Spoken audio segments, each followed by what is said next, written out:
ঘুরিয়ে ঘুরিয়ে এইভাবে হলো। তারপরে উপরটা নিচে এরকম ধরে ছেড়ে দেয়া,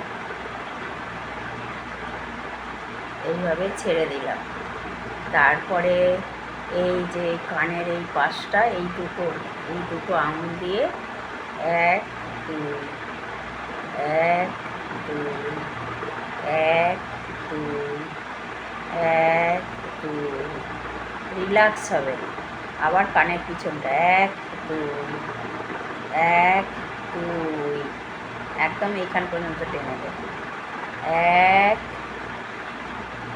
2 একবার চেষ্টা করে দেখবেন কত রিল্যাক্স হবে, কত আরাম হবে।